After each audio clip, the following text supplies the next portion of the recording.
Oh, mic-nya jatuh. Baik, alhamdulillah. Wassalatu wassalamu ala Rasulillah wa ala alihi wa ashabihi wa man walah, amma ba'd. فنسأل الله تبارك وتعالى أن يفقهنا في دينه وأن يبلغنا إلى رمضان وأن يسلمه لنا ويسلمنا له وأن يتسلمه منا متقبلا. Kita memohon kepada Allah Azza wa Jalla agar Allah memahamkan kita agamanya. Mungkin sebagian masih banyak yang meremehkan agama. Padahal tanda cinta, tanda Allah ingin kebaikan buat hambanya. Yufaqihu fiddin. Allah akan jadikan orang itu bertafakuh dalam agama. Bukan dalam urusan dunia. Dan kita berdoa memohon kepada Allah agar menyampaikan kita ke bulan Ramadan. Menyelamatkan Ramadan untuk kita. Dan menyelamatkan kita untuk bulan Ramadan. Dan semoga Allah menerima amal ibadah kita. Ahibati fillah. Masih dalam serial Rukun Islam. Seorang muslim dituntut untuk menegakkan rukun-rukun Islam dengan benar. Dua kalimat syahadat harus dia fahami. Dan dia harus mengetahui konsekuensi dari dua kalimat tersebut. Bukan sekedar ucapan, tapi keyakinan di dalam dada dan aplikasi dengan raga. Yang kedua, mendirikan sholat. Bukan hanya sekedar sholat semau dia. Tapi bagaimana dia sholat sesuai dengan ketentuan dan aturan Allah Azza wa Jalla. Sebagaimana kita sudah membahas bahwa ada orang-orang yang sholat ternyata masuk neraka. Na'udzubillah min dzalik. Yang ketiga, zakat. Yang berkaitan dengan hak harta. Di bulan Ramadan, banyak orang mengeluarkan zakatnya. Tapi kita harus paham dan mengerti bahwa zakat itu tidak harus dikeluarkan di bulan Ramadan. Tapi zakat itu dikeluarkan tatkala tiba waktunya. Mau Ramadan atau mau bulan Sya'ban. Atau mau bulan yang lain. Lalu sampailah kita kepada pembahasan tentang rukun Islam yang keempat. Yaitu as-siyam. Berpuasa. Kita sudah membaca firman Allah Azza wa Jalla, ya ayyuhalladzina amanu kutiba alaikumus siyam. Telah diwajibkan atas kalian berpuasa kama kutiba alal ladzina min qablikum la'allakum tattaqun. Sebagaimana diwajibkan atas umat-umat sebelum kalian agar kalian bertakwa. Kita juga sudah membahas tentang syarat dan rukun berpuasa. Namun hari ini kita akan melanjutkan kajian tentang puasa karena Ramadan sudah dekat. Ya, mungkin besok kita akan berpuasa. Jangan sampai kita termasuk orang yang berpuasa, tapi ternyata puasa kita sia-sia.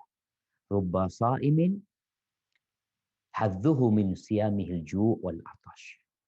Banyak orang yang berpuasa, tapi ternyata hasil dari puasa dia hanyalah lapar dan haus. Sayang sekali. Maka berpuasalah karena imanan wahtisaban. Berpuasalah karena beriman. Bukan karena ikut-ikutan. Berpuasalah bukan karena keluarga pada puasa. Berpuasalah bukan karena di kantor semuanya berpuasa. Tapi berpuasalah karena engkau sebagai seorang muslim. Sebagai seorang yang beriman. Dan berpuasalah. Karena engkau berharap pahala dari Allah Azza wa Jalla. Bukan berharap pujian. Bukan berharap sanjungan. Bukan berharap kesehatan. Tapi berharap pahala dari Allah Jalla Jalaluh, yang Allah akan memberikan pahala buat puasa ini tanpa perhitungan. Taib ahibati fillah, ternyata kita tahu Ada pembatal-pembatal puasa yang kita perlu jaga. Tapi juga ada rukhsah, dispensasi yang diberikan buat orang yang sedang puasa.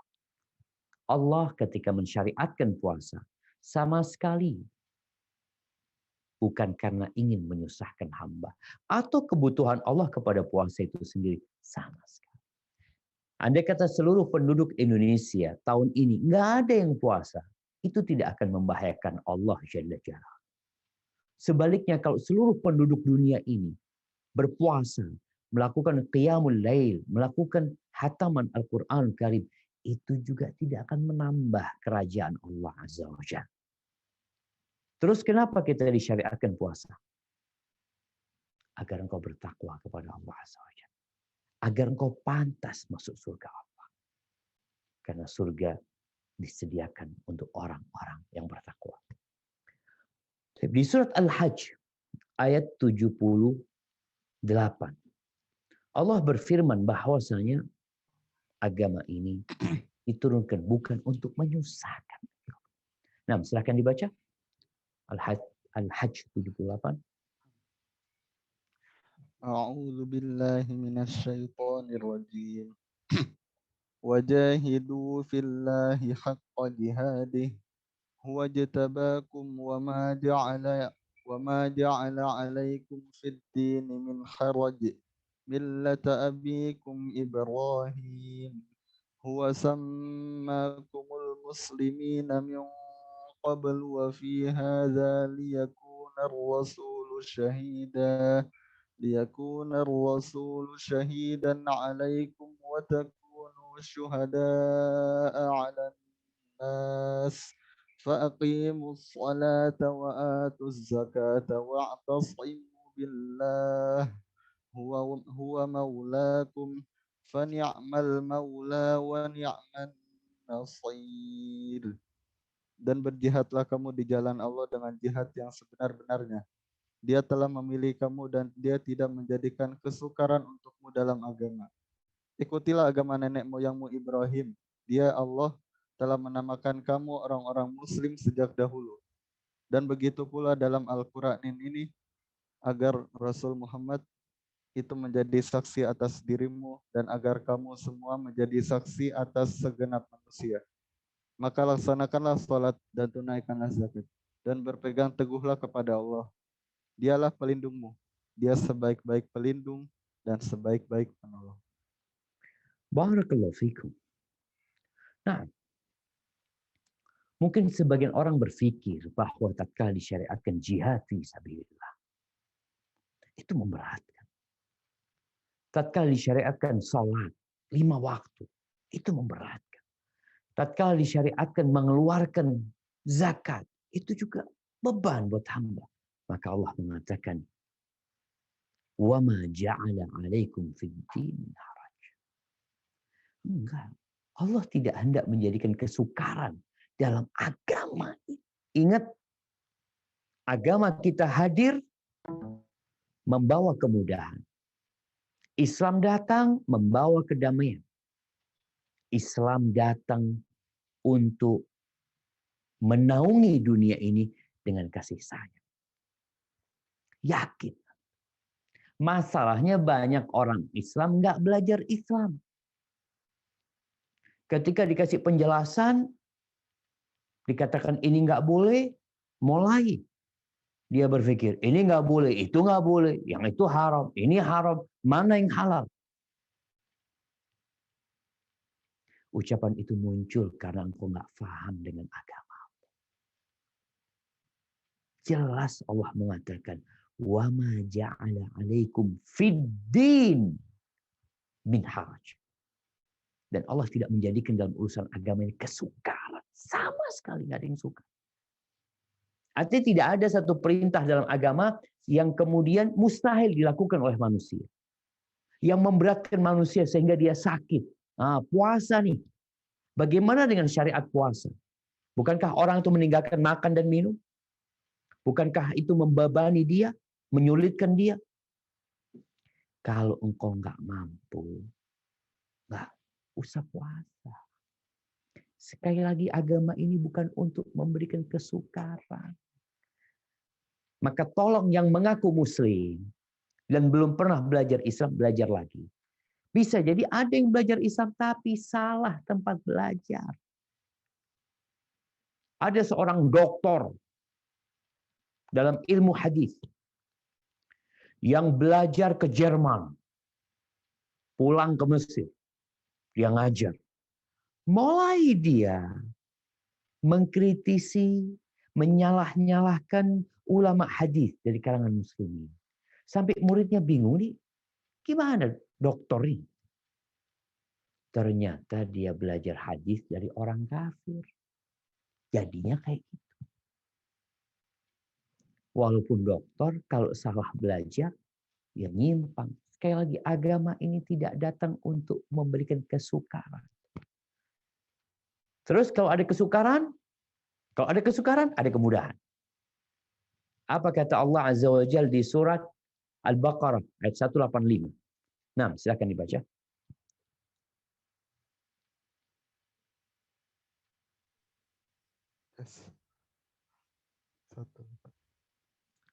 Ayat 185.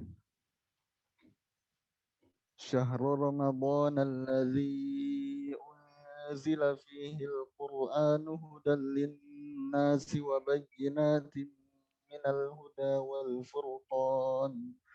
Faman syahida minkum asy-syahra falyasum wa man kana maridan aw 'ala safarin fa'iddatun min ayyamin ukhra. Yuridullahu bikumul yusra wa la yuridu bikumul usra walitukmilul iddata walitukabbirullaha ala ma hadakum wa la'allakum tashkurun. Bulan Ramadan adalah bulan yang di dalamnya diturunkan Al-Quran sebagai petunjuk bagi manusia dan penjelasan-penjelasan mengenai petunjuk itu dan pembeda antara yang benar dan yang batil. Karena itu barang siapa di antara kamu ada di bulan itu, maka berpuasalah. Dan barang siapa sakit atau dalam perjalanan dia tidak berpuasa, maka wajib baginya mengganti sebanyak hari yang ditinggalkannya itu pada hari-hari yang lain. Allah menghendaki kemudahan bagimu dan tidak menghendaki kesukaran bagimu. Hendaklah kamu mencukupkan bilangannya dan mengagungkan Allah atas petunjuknya yang diberikan kepadamu agar kamu bersyukur. Barakallahu fikum. Agar kamu bersyukur. Yuridullah bikumul usra wa la yuridu bikumul usra. Ini bulan Ramadan. Bulan diturunkannya Al-Quran. Sebagai petunjuk. Engkau kitab petunjukmu apa? Mungkin kau tidak merujuk kepada kitabullah. Engkau cari kitab-kitab yang lain. Faman kana maridan aw ala safarin fa'iddatu min ayyamin ukhra. Yang sakit, yang musafir, ganti puasanya di hari-hari lain. Ini kemudahan. Kalian sempurnakan nih 1 bulan, bukan setahun puasanya. Bukan 2 bulan, bukan 3 bulan. 11 bulan kau nggak puasa. Terus ketika disyariatkan puasa, oh ini memberatkan. Sebulan. Kalau bicara memberatkan, okelah 6 bulan puasa, 6 bulan berbuka. Ini dalam setahun hanya 1 bulan. Dan alhamdulillah syariatnya jamaah, ini sebuah kemudahan. Nyambung. Karena biasanya kalau puasanya, umpamanya puasa, anggap syariatnya ini wajib sebulan 5 kali. Untuk mulai lagi berat lagi, Tapi karena 1 bulan bersambung harinya, udah hari pertama mungkin yang berat. Hari kedua mungkin berat. Hari ketiga mulai itu enakan. Hari kelima, hari ke-10 biasa. Nggak sahur pun kuat puasa. Maka Allah menginginkan kemudahan. Tapi ahibati fillah. Kalau tadi disebutkan orang yang sakit, orang yang musafir, boleh tidak berpuasa, namun menggantikan di hari yang lain. Kita akan berbicara apa sih yang membatalkan puasa. Ada pembatal-pembatal puasa yang disepakati oleh para ulama.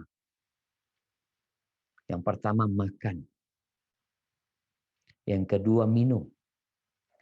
Yang ketiga jima, menghubungi istri di siang hari di bulan Ramadan. Yang keempat haid. Baik.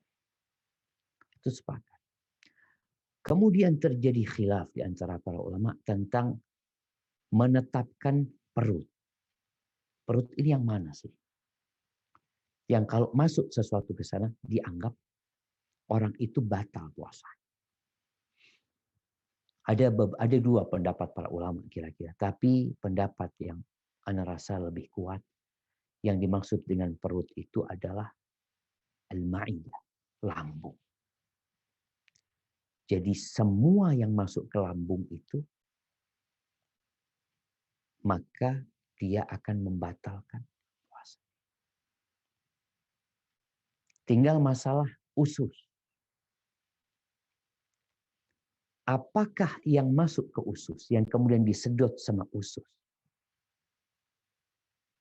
itu juga termasuk membatalkan puasa. Ketika sesuatu yang disuntikkan atau dimasukkan lewat, maaf, anus mungkin. Ketika ternyata dia, usus ini juga menyedot enzim-enzim di sana, gizi yang ada di sana, maka itu akan membatalkan puasa. Tapi ala kulli hal, ini berkaitan dengan bicara rongga yang ada di tubuh manusia tadi, yang kalau masuk ke sana itu membatalkan puasa. Pendapat yang condong ke sana adalah lambung saja.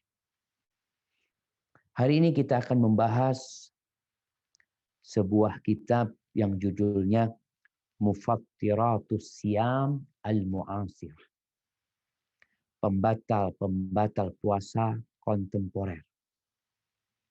Yang ini ditulis oleh Profesor Dr. Ahmad Muhammad Al-Khalil. Ahmad bin Muhammad Al-Khalil. Beliau adalah dosen pasca sarjana di Kuliah Syariah dan Kajian Islam di Qasim University.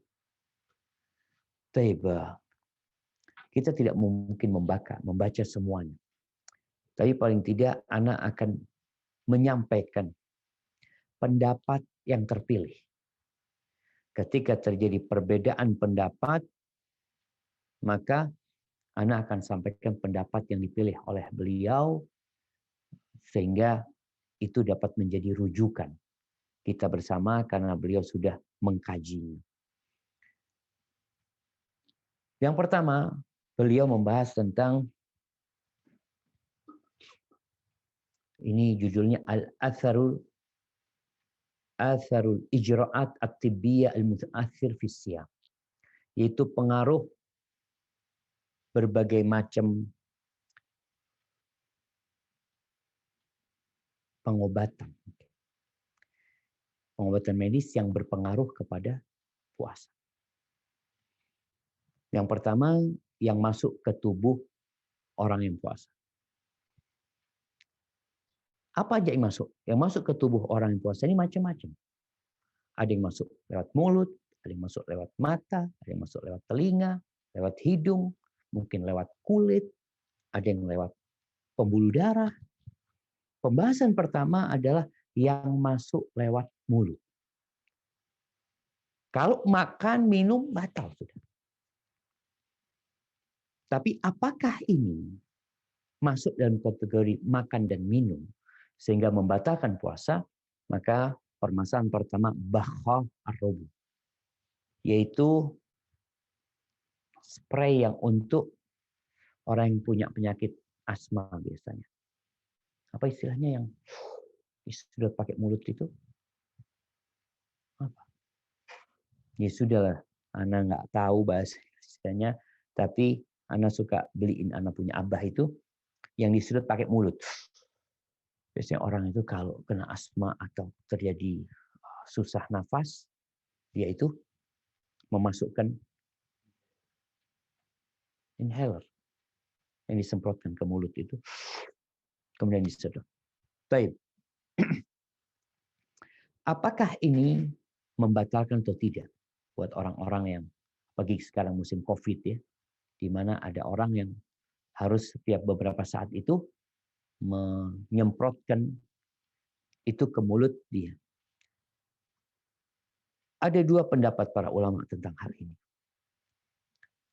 Pendapat yang terpilih bahwasanya itu tidak membatalkan puasa. Karena apa? Ya, kalau kita melihat orang yang kumur-kumur ya, kadangkala adalah sisa-sisa air yang mungkin masuk. Kalau dikatakan semprotan itu mengandung oksigen, kemudian mengandung di situ ada air, kemudian ada beberapa obat kimia yang terkandung di sana yang memungkinkan ketika disemprotkan itu akan masuk ke lambung. Tadi kita bicara lambung nih sebagai pembatal puasa. Sesuatu yang masuk ke sana akan membatalkan puasa. Tapi karena ini terlalu sedikit yang masuk, maka termasuk rukhsah yang itu tidak membatalkan puasa. Baik. Kemudian masalah yang kedua, yaitu tablet yang diletakkan di bawah lisan. Ini biasanya untuk penyakit jantung. Jadi ada tablet kecil biasanya, itu ditaruh di bawah lidah. Yang setelah diletakkan beberapa saat itu akan terserap ke jantung. Darah itu akan, obat itu akan masuk lewat, ya wallahu a'lam, lewat sela-sela mungkin yang di bawah lisannya. Kemudian itu akan masuk ke jantung dan biasanya akan memperingan kondisi orang yang kena serangan jantung. Ini biasanya orang yang kena serangan jantung dikasih itu obat. Disebutkan bahwasanya tablet ini nggak masuk ke perut, nggak masuk ke lambung, bukan ke perut ya, nggak masuk ke lambung tadi. Bagaimana masalah ini? Maka tablet ini tidak membatalkan puasa. Karena nggak ada yang masuk ke lambung.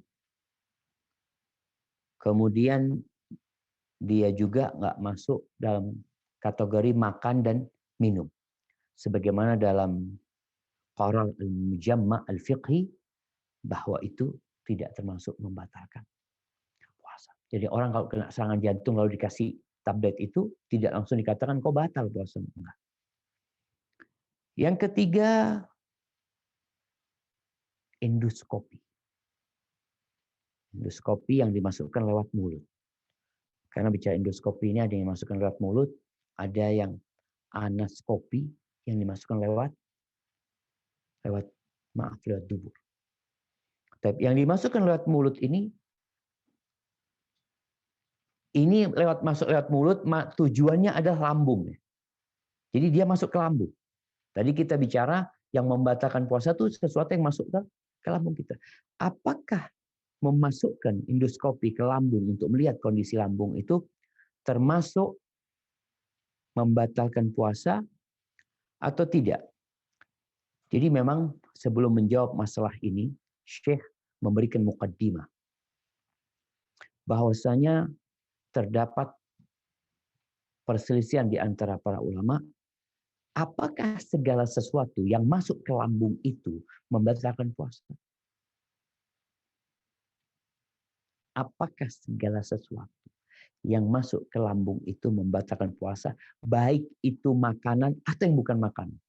Seperti ada orang mungkin dia naruh duit koin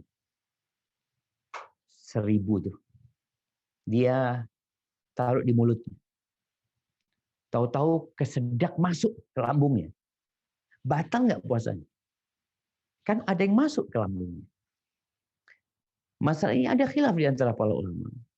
Pendapat pertama, bahwasanya apa saja yang masuk ke mulut itu, masuk ke perut itu, baik itu sesuatu yang berguna, makanan atau tidak. Ada orang mungkin perempuan antingnya supaya nggak hilang, lepas dia taruh di mulutnya. Tahu-tahu ketelan sama dia. Pendapat jumhur ulama bahwasanya itu membatalkan puasa. Apa dalil mereka? Mereka berdalil bahwasanya ada hadis di mana Nabi SAW menyuruh untuk berhati-hati terhadap celak yang masuk. Orang pakai celak kemudian masuk, dirasakan di tenggorokan. Dan padahal tahu yang namanya celak ini bukan makanan gitu loh. Maka itu menjadikan sesuatu yang masuk ke dalam perut itu membatalkan puasa walaupun bukan makanan.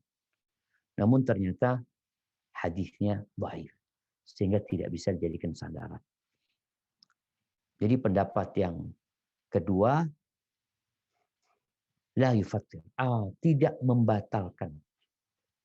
Yang masuk ke perut yang bukan makanan, bukan minuman, itu tidak membatalkan puasa. Ini pendapat Al-Hasan bin Saleh, sebagian ulama Malikiyah, dan ini pilihannya Syekhul Islam Ibn Taimiyah rahimahullahu ta'ala, karena yang membatalkan puasa itu adalah makanan dan minuman. Sedangkan ini bukan gitu.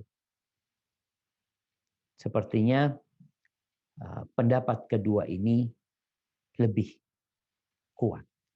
Tapi pendapat pertama lebih hati-hati.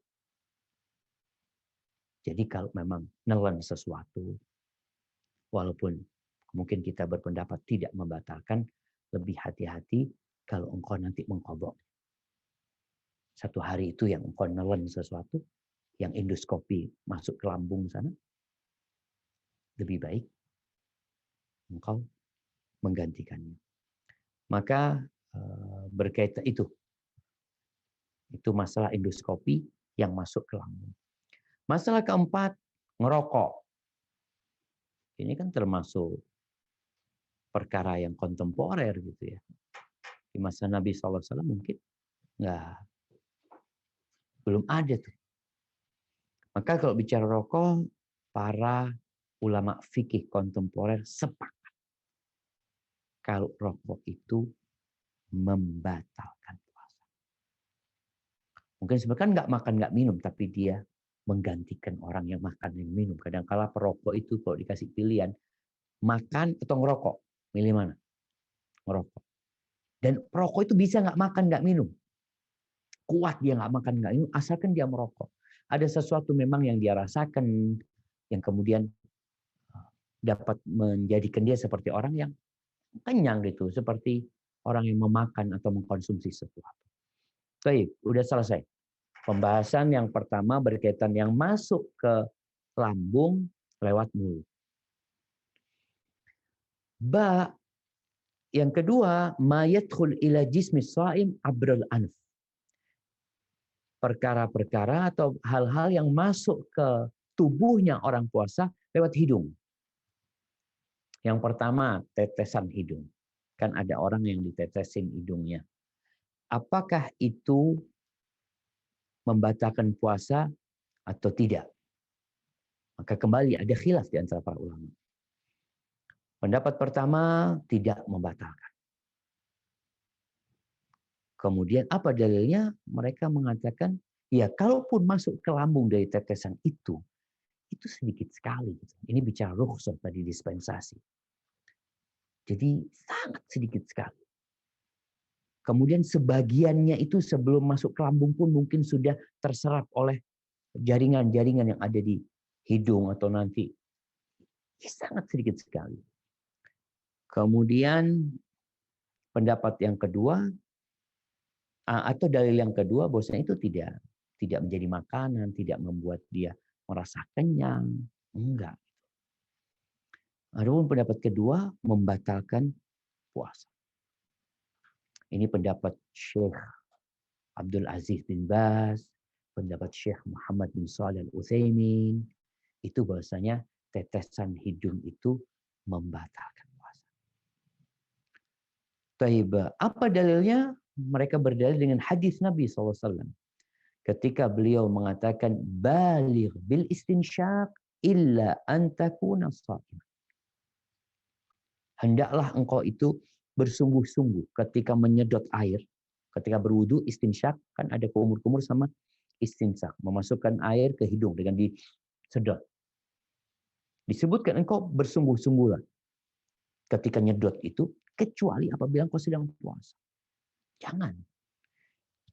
Ini menunjukkan bahwasanya nggak boleh orang puasa itu memasukkan sesuatu lewat hidungnya yang bakal masuk ke lambungnya nanti.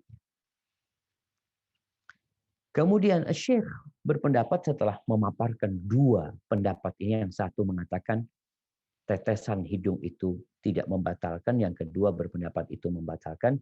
Beliau lebih condong bahwasanya itu tidak membatalkan.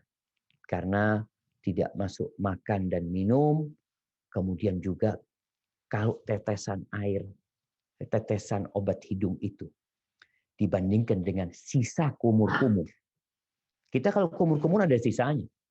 Kita kumur-kumur terus kita buang memang, kita nggak minum. Tapi ada sisa di mulut kita dari air yang kita gunakan untuk kumur-kumur. Itu tidak membatalkan puasa. Sehingga kira-kira sama dengan tetesan yang di hidung itu yang sangat sedikit sekali. Dan bisa jadi lebih banyak sisa kumur-kumur itu. Taibah. Itu berkaitan dengan tetesan hidung. Kemudian yang kedua, yang masuk lewat hidung juga, oksigen. Apakah orang kalau pakai oksigen ya, itu membatalkan puasanya atau tidak? Maka pendapat yang kuat itu tidak, karena hawa yang dia hirup itu sebenarnya sebagaimana kita menghirup udara di pagi hari yang segar ya. Setiap hari kita bernafas juga, oksigen masuk, itu tidak membatalkan puasa. Permasalahan ketiga, semprotan hidung. Kalau tadi semprotan buat mulut, spray yang buat mulut, ini yang buat hidung. Sepertinya pendapat yang lebih kuat sama dengan semprotan mulut, itu tidak membatalkan puasa. Baik.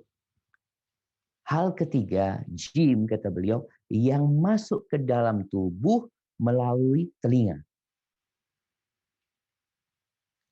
Ada tetesan yang masuk ke telinga. Para ulama beda pendapat lagi nih. Subhanallah jamaah. Kenapa? Karena tadi mereka berbicara makan minum. Apakah ini masuk makan minum? Apakah itu masuk ke dalam lambung? Sehingga hukumnya seperti makan dan minum. Tetesan hidung ini pendapat yang pertama disebutkan bahwasanya itu membatalkan puasa. Apabila orang memasukkan minyak ke telinganya atau air. Kita biasanya kalau berenang ya, kadang kalau orang berenang itu kupingnya istilahnya tuh kayak kopok gitu. Lalu kadang-kadang dimasukin air. Anda nggak tahu ini benar apa nggak bisa. Air itu dimasukin untuk memancing air yang di dalam supaya keluar. Apakah itu membatalkan? Pendapat mazhab Hanafiyah, Malikiyah, dan yang lebih kuat di pendapat Syafi'iyah dan pendapat Hanabila, itu membatalkan idza wasala ila dimaghi. Kalau itu sampai ke otaknya. Kalau air itu sampai ke otaknya, dikatakan dia itu membatalkan puasa. Kemudian mereka juga mengatakan bahwasanya karena itu masuk sampai ke tenggorokan juga. Atau masuk ke otak itu. Ini alasan mereka menjadikan tetesan ke telinga itu membatalkan. Tapi pendapat yang kedua, enggak membatalkan. Dan ini salah satu pendapat dalam madhab Syafi'iyah dan madhab Ibnu Hazm. Kenapa kata mereka? Enggak, dia itu enggak sampai ke otak. Kemudian juga enggak sampai ke kerongkongan. Karena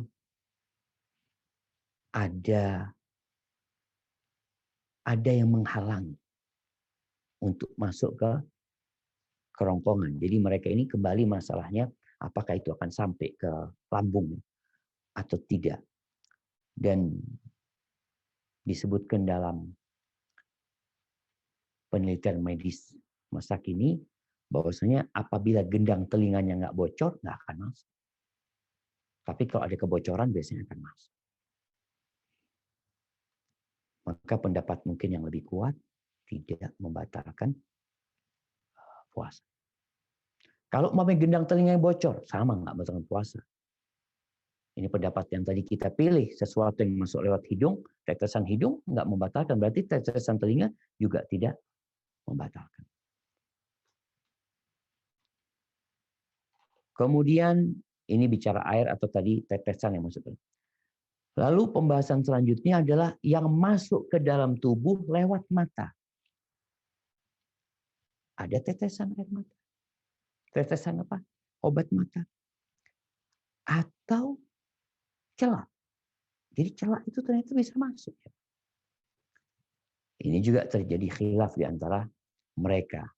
Kembali kepada masalah apakah yang masuk ke mata itu sama dengan yang masuk lewat mulut. Kemudian tadi kita menguatkan atau Syekh menguatkan bahwasanya itu tidak membatalkan puasa. Apalagi tadi dikatakan itu sangat sedikit sekali, kalaupun tetesan mata itu ya kalau tadi mungkin 3 tetes biasanya diteteskan, dia itu untuk masuk ke kerongkongan itu sangat sedikit sekali karena kalau memang terasa agak pahit di kerongkongan ini. Maka bagaimana dia akan masuk ke dalam perut ketika itu sudah terserap sebelum masuk ke dalam lambung. Jadi pendapat yang terpilih di sini bahwasanya tetesan itu tidak membatalkan puasa, tetesan mata. Baik, selesai sudah. Yang masuk lewat mulut, yang masuk lewat hidung, yang masuk lewat telinga, yang masuk lewat mata. Pilihan kita tidak membatalkan puasa. Dari tadi obat-obat yang memang diperlukan jamaah. Diperlukan, sekali lagi memang diperlukan. Baik. Kemudian yang masuk ke dalam tubuh lewat kulit. Ada yang masuk lewat kulit ya. Yang pertama masalah suntikan untuk pengobatan. Ini nanti akan masuk kepada masalah vaksin ya. Yang banyak ditanyakan apakah vaksin itu membatalkan puasa atau tidak. Di sini disebutkan suntikan pengobatan itu ada 2. Yang pertama al-hukna al-ilajiyah, al-jildiyah, awil-adaliyah, awil-waridiyah. Beliau menyebutkan ada suntikan yang masuk ke kulit, ada yang masuk ke otot, ada yang masuk ke pembuluh darah. Di sini terjadi 2 pendapat. Jadi ada orang disuntik ya di bahunya disuntik sudah, seperti vaksin disuntik di bahunya.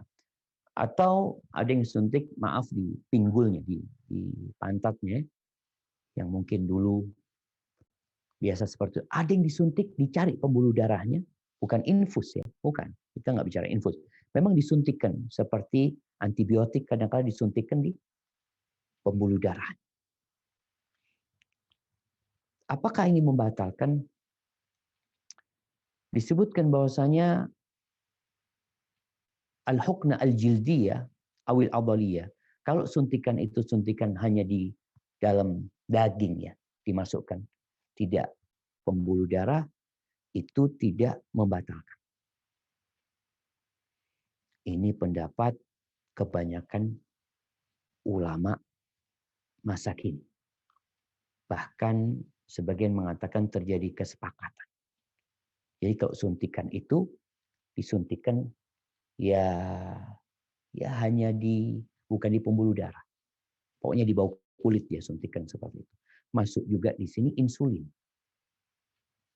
Ini tidak membatalkan puasa. Ini pendapatnya Abdul Aziz bin Baz, Syekh Utsaimin, Syekh Muhammad Bakhit, Syekh Muhammad Shaltut ya. Kemudian Qarar Mujamma' Fikih dan pendapat Lajnah Daimah yang ada di Arab Saudi. Itu tidak membatalkan. Apa dalilnya? Karena mereka mengatakan, ya kita nggak bisa membatalkan puasa seseorang sampai ada dalil yang mengatakan puasa dia batal. Sedangkan suntikan ini nggak masuk makan, nggak masuk minuman. Dan juga nggak bisa dikiaskan sebagai makan dan minum. Maka pendapatnya tidak batal. Pendapat kedua, bahwasanya suntikan tadi kan tidak bicara pembuluh darah. Mereka menyebutkan pokoknya pendapat yang kedua mengatakan anna ibratul warid tuftir. Kalau suntikan itu di pembuluh darah batal. Juga kata dia wa kata ibratul adl. Juga suntikan yang di otot atau di tubuh orang yang tidak di pembuluh darah. Walaupun katanya untuk suntikan yang pertama yang di pembuluh darah itu lebih jelas kalau itu membatalkan. Kalau yang kedua mungkin tidak terlalu kuat gitu. Ini pendapat yang kedua. Taibah. Mana yang rajih sekarang bicara suntikan ini? Pendapat yang pertama yang mengatakan tidak membatalkan sama sekali, atau pendapat yang kedua semuanya batal, baik yang di pembuluh darah atau yang tidak di pembuluh darah. Penulis kitab ini berpendapat mungkin yang lebih kuat itu kalau diperinci masalah suntikan.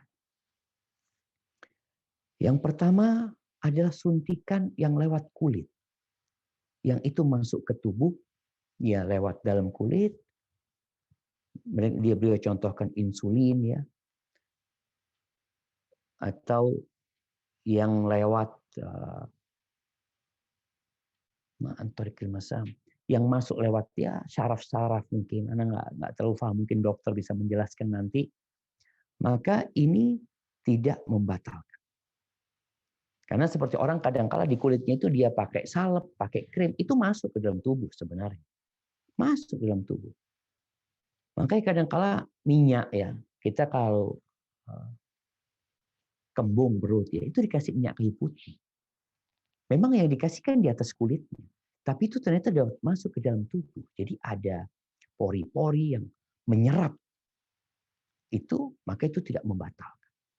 Seperti suntikan ke kulit tadi. Tapi yang kedua, kalau suntikan itu suntikan ke pembuluh darah, yang dimasukkan ke pembuluh darah, dan yang tentunya itu masuk ke dalam darah, yang suntikan itu ada air di dalamnya, ada juga ya mungkin beberapa bahan-bahan makanan, ada kalsium, ada glukosa, yang kalau dilihat kadangkala jumlah air dan suntikan itu sampai 10 mil disebutkan di sini ya. Atau lebih dari itu kalau itu suntikan antibiotik umpamanya. Maka beliau berpendapat itu membatalkan. Jadi yang masuk ke pembuluh darah itu membatalkan puasa. Baik itu suntikan obat atau apa. Kalau lewat pembuluh darah karena ada airnya, ada cairan yang harus masuk ke sana. Tapi kalau tidak lewat pembuluh darah, maka mungkin tidak membatalkan puasa. Seperti itu. Jadi yang lewat pembuluh darah membatalkan puasa, yang tidak lewat pembuluh darah, semoga Anda nggak salah. Anda tadi baca ada pembuluh darah yang namanya vena, yang biasa untuk infus. Adapun kalau infus, maka beliau mengatakan ada dua pendapat ulama juga. Tapi tentunya yang lebih kuat membatalkan puasa ketika infus itu jamaah.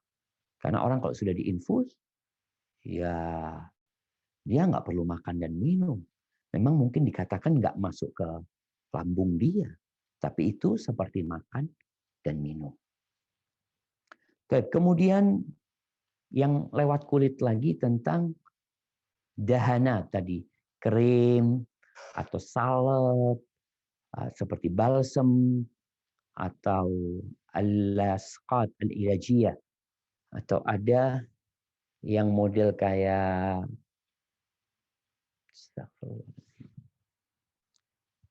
bukan isolasi ya, Apa bahasanya isolasi itu?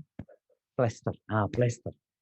Ada obat pakai pengobatan pakai plester umpamanya. Seperti itu. Kadang-kadang ada orang ngompres pakai plester atau apa. Apakah ini membatalkan? Maka seperti tadi yang kita sebutkan, suntik itu ada dua macam. Kalau yang lewat kulit nggak membatalkan, tapi yang lewat pembuluh darah itu membatalkan. Maka insya Allah hukumnya jelas. Kemudian ini masalah Syekh memasukkan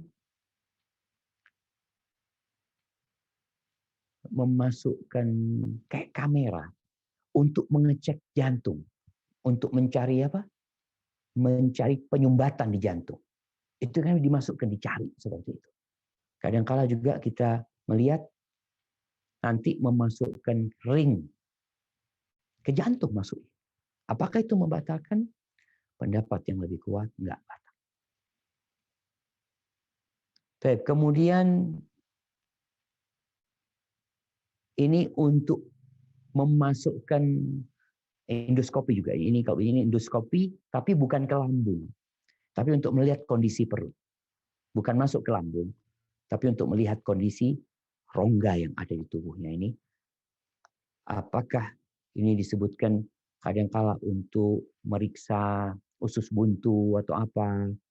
Apakah ini membatalkan?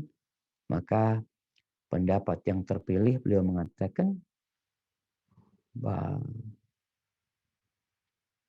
kalaupun kita bicara tadi mungkin dia memeriksa perut itu kadangkala mungkin ada beberapa obat, ada krim atau apa yang digunakan untuk memudahkan dia memeriksa isi perut ini.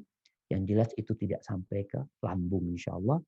Dan insya Allah tidak membatalkan puasa. Baik. Kemudian ada masalah baru yaitu cuci darah. Cuci darah. Iya, cuci darah. Orang kalau ada masalah dengan al-kila. Orang cuci darah kenapa? Ginjal. Nah, di sini soalnya al-ghasil al-kilawi, cuci ginjal. Sebenarnya cuci di bahasa kita kan lebih sering disebut dengan cuci darah. Apakah membatalkan? Di sini beliau menyebutkan bahwasanya ada dua cara. Ada dua cara mencuci darah itu. Yang pertama mencuci darah dengan alat. Yang darahnya itu dikeluarkan, kemudian diproses, lalu dikembalikan lagi. Yang biasanya di situ dikasih macam-macam jemaah. Sehingga darah itu dibersihkan, kemudian ada mungkin vitamin-vitamin atau ada gizi yang diletakkan di darah tersebut, kemudian dimasukkan kembali ke tubuhnya. Baik. Cara yang kedua, beliau menyebutkan antara al-ghisha al-brutwani fil batn. Ya ini mungkin ada alat yang dipasang, kemudian dimasukkan di sana. Disebutkan di sini biasanya ada 2 liter yang dimasukkan, 2 liter cairan dimasukkan di sana, yang itu juga mengandung gula, biasanya mengandung glukosa, yang kemudian nanti akan dikeluarkan lagi. Wallahu a'lam apa. Tapi yang jelas berkaitan dengan cuci darah ini, bahwasanya kalau cuci darah itu tadi tidak mengandung tambahan sesuatu ke dalam darahnya, maka insya Allah tidak membatalkan. Tapi kalau ternyata ada tambahan-tambahan yang dimasukkan ke dalam darahnya, maka itu membatalkan puasanya. Taib, kemudian jamaah. Taib, ini permasalahan lain. Yang masuk ke tubuhnya orang puasa ini, maaf, lewat kemaluannya. Ini khusus buat perempuan. Kalau mungkin disebutkan, ya ada sesuatu yang masuk ke dalam, untuk ada perempuan yang mungkin punya penyakit di kemaluannya, kemudian dikasih sesuatu ke dalamnya, apakah ini membatalkan puasa atau tidak? Pendapat yang pertama, ada 2 pendapat disebutkan di sini. Kalangan Malikiyah dan Hanabilah, bahwasanya apabila seorang wanita meneteskan sesuatu di kemaluannya, maka itu tidak membatalkan. puasa dia. Tapi pendapat kedua, pokoknya apa saja yang masuk lewat kemaluan itu membatalkan puasa. Ada cairan yang masuk lewat kemaluan itu membatalkan puasa, tapi pendapat yang mungkin terpilih itu tidak membatalkan puasa. Jadi memasukkan cairan untuk berobat perempuan itu tidak membatalkan puasa. Ini juga mencakup kadang-kala ada yang seperti apa yang dimasukkan ke kemaluan itu seperti pil, bukan pil yang dia itu harus sebenarnya cairan ya, sebenarnya cairannya itu tapi dia dibekukan. Ketika dimasukkan kepada kemaluan nanti dia akan mencair. Maka pendapat yang benar yang lebih kuat mungkin tidak membatalkan, begitu pula yang masuk lewat dubur. Ada juga orang yang kena ambeien ya atau apa, biasanya ada obat yang dimasukkan lewat dubur atau untuk meringankan panas. Jadi ada obat paracetamol itu yang juga biasanya untuk anak-anak itu dimasukkan, kalaupun itu buat orang yang sedang berpuasa, insya Allah pendapat yang lebih kuat itu tidak membatalkan puasa. Hadza wallahu a'lam bishawab. Mungkin itu beberapa permasalahan yang berkaitan dengan pembatal puasa kontemporer, itu sebagian yang mungkin kita bahas. Mungkin juga ada masalah yang masuk lewat tempat kencing ya, tempat saluran kencing laki-laki itu, apakah itu membatalkan? Insya Allah tidak membatalkan puasa juga. Barakallahu fiik, Anda kembalikan ke pembawa acara, Ustaz Yogi. Ogi, jazakallah khair. Syukran wa jazakumullah khairan wa barakallahu fikum. Kami sampaikan pada Al-Ustaz Dr. Syafiq Riza Basalamah Al-CMA Hafizahullah Ta'ala atas materi yang telah disampaikan. Semoga dapat bermanfaat bagi kita semua di dunia dan di akhirat. Pertanyaan pertama, barakallahu fiik Ustaz, apakah niat dalam hati untuk berpuasa Ramadan itu wajib setiap hari di sepertiga awal malam? Apakah boleh diborong saja, diniatkan sekali saja untuk 1 bulan Ramadan? Nah, barakallahu fiik. Ya, ahibati fillah. Kita tahu innamal a'malu binniyat wa innama likulli imri'in ma nawa. Amalan itu harus ada niatnya. Dan orang itu akan mendapatkan apa yang dia niatkan.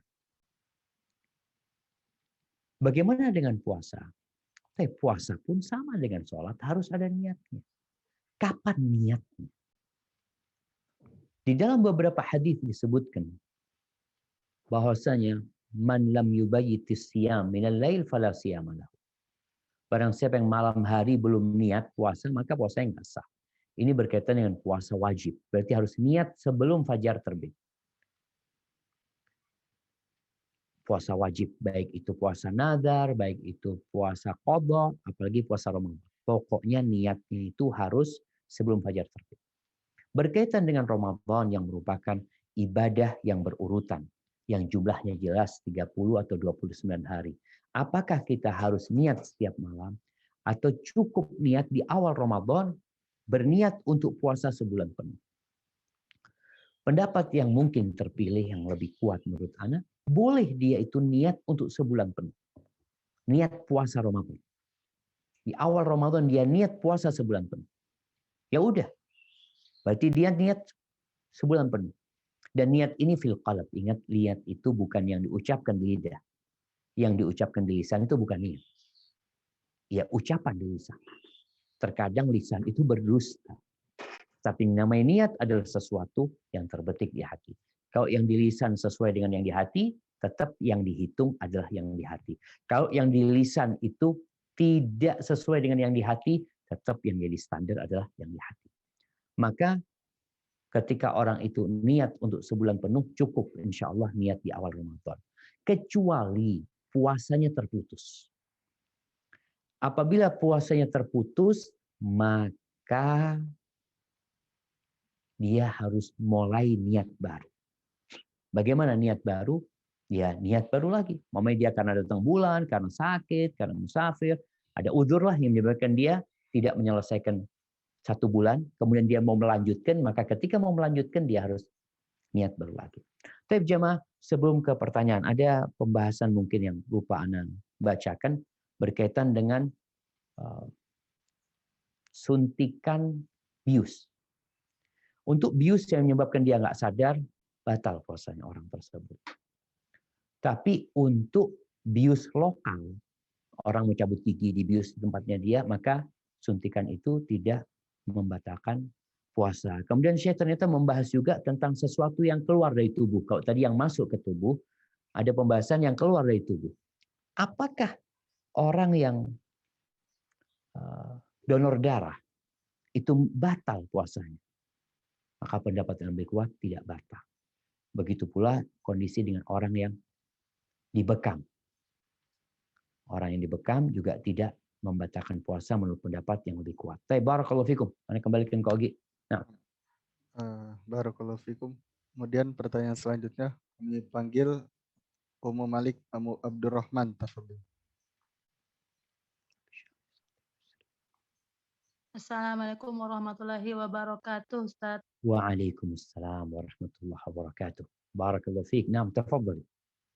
Ya, Masya Allah, kajian Ustadz kali ini banyak berhubungan dengan medis ya Ustadz. Masya Allah. Ana yang dokter juga agak membingungkan sedikit. Jadi mungkin Ana ingin kesimpulannya dari yang pematal-pematal kontemporer tadi bisa nggak kita kelompokkan gitu Ustadz? Karena tadi agak Ana sendiri agak membingungkan. Mungkin dari yang pertama Ustadz tadi berkata yang Ustadz tadi inhaler itu yang dari mulut itu memang inhalasi namanya Ustadz. Siap. Lalu tadi yang obat yang di bawah lidah itu ISDN kita sebutnya sublingual. Itu obat itu tetap nanti akan masuk ke lambung tetap. Walaupun dia melalui sublingual di bawah lidah, tapi dia beredar nanti ke tubuh kita tetap melewati lambung. Lalu yang tentang rektal tadi, itu yang lewat anus itu namanya rektal ke rektal. Nah, mungkin Ana ingin memastikan sebenarnya yang definisi tidak boleh masuk ini ke rongga yang mana? Al-jauf yang dimaksud definisi al-jauf itu apa Ustadz? Semua mungkin organ tadi Ummu Malik tadi di awal sudah disebutkan al-jauf menurut pendapat Syekh yang mengarang buku ini adalah lambung. Hanya lambung saja. Hanya lambung saja. Karena kalau Imam Syafi'i beliau semua organ dalam tubuh termasuk al-jauf. Siap, betul. Lalu kalau Hanafiyah Hanafi organ lambung dan tengkorak dengan Siap. otak. Jadi maksud Ana yang kita anggap itu al-jauf berarti hanya lambung saja. Hanya lambung saja, betul. Nah. Masya Allah. Jadi semua hal yang masuk ke lambung walaupun tidak berupa makanan minuman itu akan membatalkan. Tadi dibahas juga itu sudah berkaitan kalau itu tadi kelereng yang masuk ke lambung batal apa enggak. Nah. Berarti kita lebih mempersempit ya Ustadz ya bahwa segala sesuatu yang mampir ke lambung Siap. walaupun tidak berupa makanan dan minuman akan membatalkan. Tidak ada khilaf tadi. Tidak membatalkan. Tidak membatalkan. Tidak. Kalau tadi yang tadi disebutkan bahwasanya kalau orang kemasukan kelereng apakah itu membatalkan, ada khilaf kan? Tadi yang dipilih oleh Syekh itu tidak membatalkan tapi lebih hati-hati kalau dia mengqadha'nya. Seperti itu. Begitu juga kalau yang gastroskopi, endoskopi yang dari bawah gitu ya Ustaz. Tetap nggak apa-apa asalkan dia tidak berupa makanan dan minuman. Siap. Baik. Baik Ustaz. Masalah jazakallahu khairan. Tadi ini karena kita ngomong sama dokter ya. Iya, Ana mau klarifikasi tentang yang di bawah lidah Ummu Malik ya. Iya. Yang di bawah lidah ini bentar supaya ini nama obatnya isosorbit dinitrat itu Ustaz, ISDN. Nama obatnya bentar. Bismillahirrahmanirrahim. Baik. Di sini disebutkan dalam kitab ini berkaitan dengan yang di bawah lidah tadi. Disebutkan ini untuk pengobatan, betul tadi, pengobatan serangan jantung. Betul. Kemudian disebutkan di sini dia akan langsung terserap setelah diletakkan dalam waktu yang singkat. Kemudian disebutkan dan akan diserap oleh darah kemudian diantarkan ke jantung. Iya. Ini tidak disebutkan. Lalu dia mengatakan wala yadkhul ilal jawf syai'un min hadhil aqras. Dia sebutkan memang di sini ini di majalah Majmu' Fiqh ya, bahwasanya tidak ada sedikit pun yang masuk ke lambung. Jadi dia itu jadi gini, Ana bacakan ya Ustadz. Farmakokinetik. Farmakokinetik dari ISDN meliputi absorpsi, distribusi, metabolisme, dan eliminasi sangat dipengaruhi oleh rute pemberian. Pemberian ISDN per oral dosis 5 mg diabsorpsi dengan cepat dan baik pada saluran pencernaan dan tidak tergantung adanya makanan. Walaupun demikian, sediaan sublingual dapat bekerja lebih cepat dan efektif. Nah, yang tetap jadi tetap ke pencernaan, jadi dia nggak langsung ke jantung gitu. Dia akan cepat diserap, tapi tetap lewat pencernaan dulu, Ustadz. Cuma nggak lewat tenggorokan, enggak? Enggak lewat tenggorokan, enggak. Dia diserap-serap oleh pembuluh-pembuluh darah di bawah lidah. Pembuluh darah gitu kan, siap. Iya. Jadi nggak lewat tenggorokan dia itu, nah. Siap. Iya. Sama dengan kayak yang Ustadz bilang tadi, kita suntik apa segala macam itu, kan tetap aja sebenarnya dia beredar ke seluruh tubuh kita itu, Ustadz. Betul. Nah, siap. Tapi ada yang isinya bergizi makanan, ada yang isinya tidak bergizi gitu, Ustadz. Siap. Kayak kita infus glukosa misalnya. Nah, infus glukosa kan berupa makanan. Betul. Walaupun dia ke pembuluh darah, tapi pasti akan menyebabkan nanti dia terurainya menjadi glukosa, menjadi makanan. Memberikan tenaga buat kita gitu, Ustaz. Masya Allah. Nah, ada yang tidak, kayak ringer laktat. Ringer laktat itu dia hanya garam. Itu lewat pembuluh darah juga umumnya? Iya. Semuanya kalau kita sebut itu infus, itu langsung ke pembuluh darah. Bukan yang suntik Malik, yang suntik. Oh, yang suntik iya, pembuluh darah juga. Jadi suntik yang dibagi dua itu apa bahasa kedokterannya? Suntik yang lewat pembuluh darah, tapi tergantung isinya. Jadi jalurnya sama, isinya aja yang membedakan, Ustadz. Enggak, Malik. Ini yang disebutkan di sini ada suntik yang di bawah kulit ya. Jadi nggak cari pembuluh darah seperti yang ditaruh di. Oh ya, itu subkutan namanya. Subkutan itu memang di bawah kulit. Kalau subkutan itu tetap nanti dia itu biasanya dia lokal aja, Ustadz. Kalau lokal dia menyerap nanti lewat pembuluh darah kecil, jadi tidak langsung masuk ke arteri. Arteri itu pembuluh darah besar. Nah, pembuluh darah besar arteri itu yang langsung kalau kita pengen dia langsung bekerjanya di jantung, misalnya dia langsung menuju jantung dulu. Tapi kan nanti jantung itu akan beredar juga ke seluruh tubuh, Ustadz. Siap enggak? Sekarang yang dibicarakan itu tadi ada pembuluh darah vena yang mengangkut menuju ke jantung. Ada yang jantung yang menyebarkan arteri tadi yang menyebarkan ke seluruh tubuh. Ini yang dibicarakan kan yang masuk gitu, Malik. Iya, jadi kan gini ya. Jadi dia sistem sirkulasi darah kita itu, Ustadz, memang terbagi dua secara besar. Yang pertama dari organ yang kita tusuk itu kita mau kemana nih? Kalau kita mau cepat dia sakit jantung misalnya, jadi dari arteri itu diarahkan langsung ke jantung. Langsung ke. Nah nanti begitu dia udah di jantung itu kan dia setelah akan menuju lagi ke seluruh tubuh gitu, Ustadz. Jadi dari arteri itu untuk disebarkan ke seluruh tubuh, ke seluruh organ. Tapi dia bisa memilih nih. Jadi target organnya yang mana? Kalau target organnya yang paling penting itu jantung, dia ke jantung dulu. Tapi tetap nanti dia akan beredar lagi ke seluruh tubuh kita. Siap. Nah, nanti dari tubuh kita, dari seluruh organ tubuh kita itu, dari yang besar-besar sampai organ-organ kecil yang perifer, kita sebutnya, itu pasti menuju lagi ke jantung. Itulah yang dibawa oleh vena. Oke, siap. Nah, jadi kalau arteri adalah ke organ tubuh, kalau vena adalah dari organ tubuh menuju ke jantung. Menuju ke jantung, siap. Iya. Baik, berarti tadi Afwan, Ana lupa nama suntikan yang di bawah kulit namanya? Subkutan. Sub Kutan. subkutan. KUTAN. Siap Subkutan. kalau gitu. Gitu. Jazakillah khair, Mu Malik. Jazakallahu khairan barakallahu fiik Ustaz. Wafik wa Nah, barak, wafik wa barak. tapi Ana belum sampai ke pertanyaannya Ustaz. Mohon Yang maaf.